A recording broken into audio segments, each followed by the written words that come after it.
Thank you. Little brief introduction. Um, I grew up in Arlington. I was raised Christian, kind of drifted away from the church. Now I'm married to a Buddhist. So I'm kind of in a neutral position and a little bit different than most people, I think. What I'm going to do here is introduce everybody on the panel, give them a minute to explain their faith a little bit, and then we'll get into the questions. I've got 5 questions here. If everything goes well, we'll have room for a few more questions and plenty of time for questions and answers.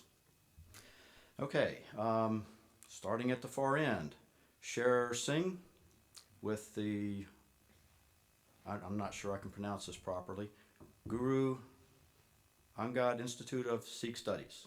You got it Good. right. Rabbi Michael Ragozin, okay, with the congregation Shar Shalom. Share Shalom. Pastor Allen with this church here, Leesburg Community Church. Reverend Anya with Unitarian Universalists of Sterling. Yes. And Nicola Lade, Mm-hmm. representing non-believers. Is that fair? Yes. Okay. I'm a teacher at Demina High School. Okay. So if we can go back to the beginning and give you each about 2 or 3 minutes to kind of explain who you are, what your faith is, the origin of the faith, the basic tenets, afterlife, whatever's. Can you do all that in like 2 or 3 minutes? I'm going to set the timer here for 2 minutes. Okay. And then when that goes off, then, another half a minute or a minute. No negative points. All right. Good evening. I belong to the Sikh faith. For those who don't know, Sikhism is the word Sikh means a seeker of the truth, and we get this truth from a person we call a guru, who is a divine teacher. Sikhism is a very, very new religion. 500 years ago, if I keep my eyes open, I can't track of the changes and the research that's still going on about our religion. This is 500 years old, and the first guru was named Guru Nanak, and he was at the age of 37. He got a revelatory experience, and he came out of that, and the first thing he said, there's no Hindus and Muslims separately, we're all one. So that kind of was the basis of his preaching to all. I mean, he went and met the monarch of England at that time and told him about, abolishing slavery back in, 1510, that time. So he went around the world, and he, equality of all genders, and, respect for all, righteous living, service to, mankind.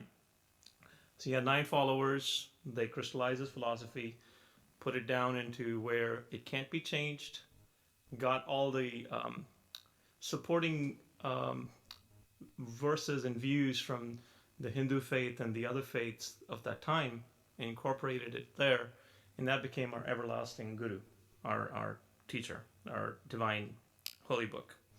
So we, as you can see, we have a distinct appearance. We maintain that because it's has a historical connotation, it has a symbolic connotation, it has a kind of a scientific connotation as well. I won't go into the details. We congregate in temples called gurdwaras. Literally, it means the door to the guru. And there's about 500,000 Sikhs in America. Predominantly from about a century ago, when the Pacific Northwest was being developed and the Panama Canal was being developed. I have a premise on today's subject. When I got the invite from Chris, I thought, gifted children. Now you've changed. When you told me about your son, you changed that paradigm completely. I thought, gifted children, because I've been working with kids for about 15 years.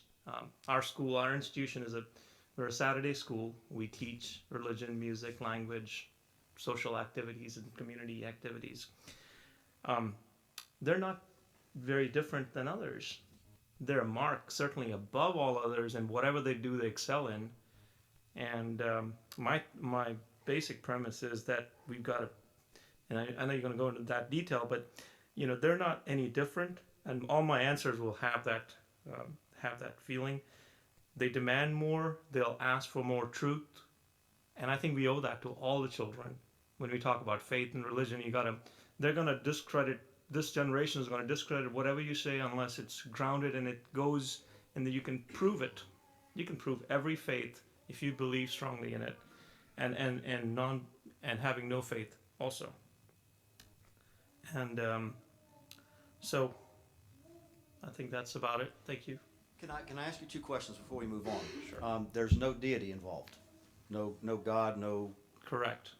And the original guru, is he respected like with Muslims, the Prophet Muhammad? Is that?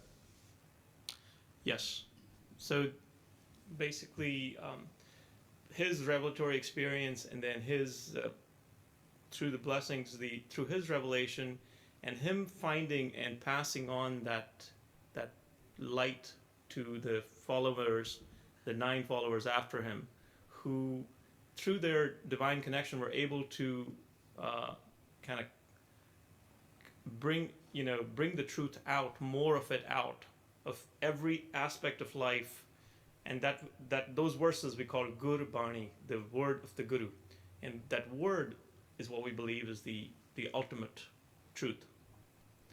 So we don't, when we bow to we don't, like, if the living Guru is not there, I don't feel that I don't have a deity or I don't have a Guru to go to. For me, the word is the Guru, and I could pray outside here, I could pray at home, I could be fully contented.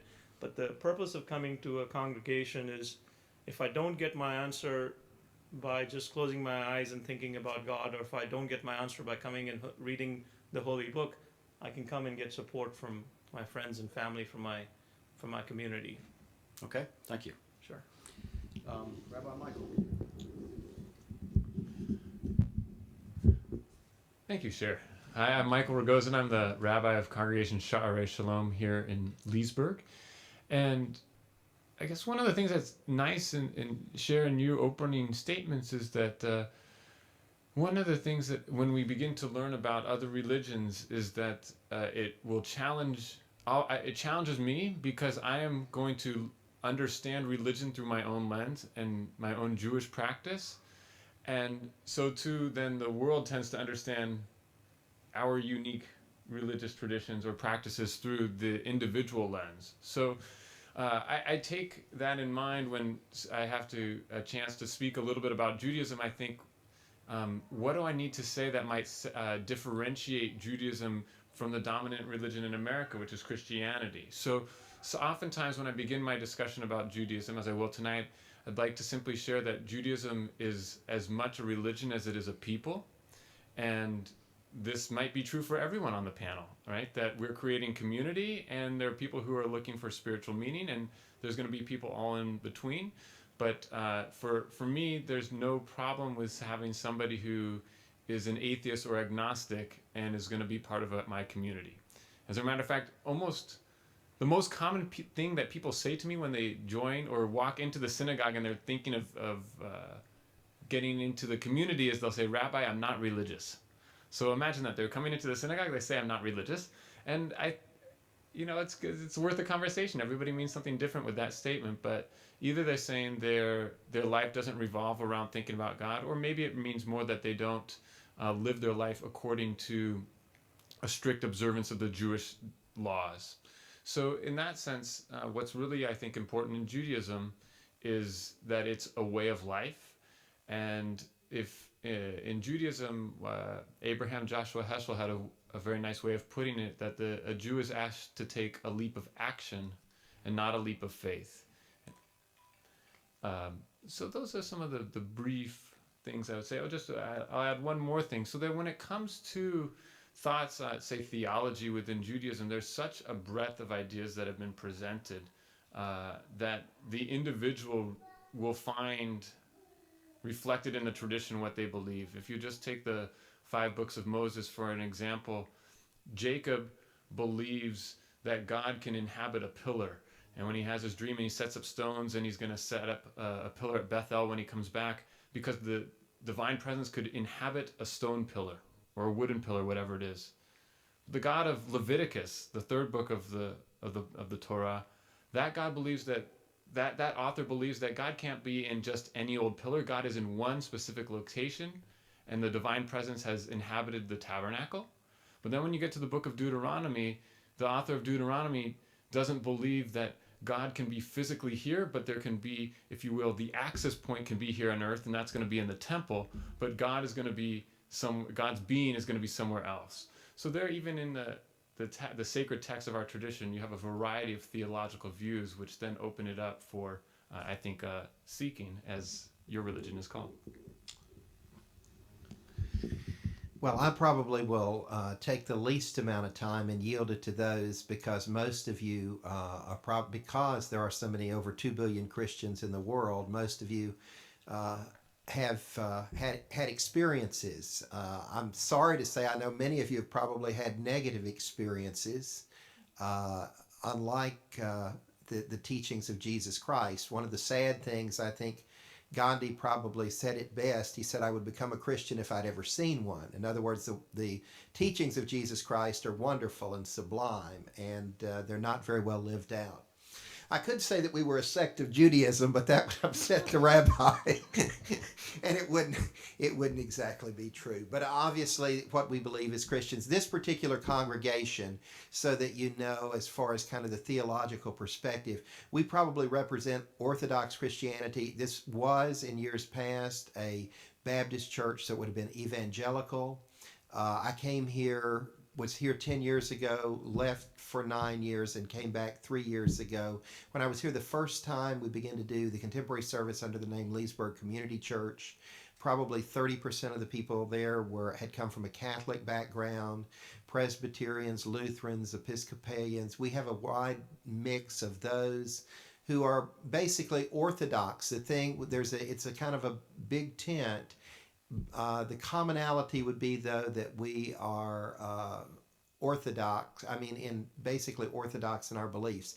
In other words, if you know anything about Christianity, we believe in the triune God. We believe, in the miracles and the resurrection of Jesus Christ. We believe that Jesus Christ was God who came to the earth in the flesh, and that he pays for our sins, and that we access God through our relationship with him, which is very Orthodox Christianity. And so I come tonight probably representing that tradition, somewhere between the evangelical churches and the mainline churches. We would have people at both ends of the spectrum.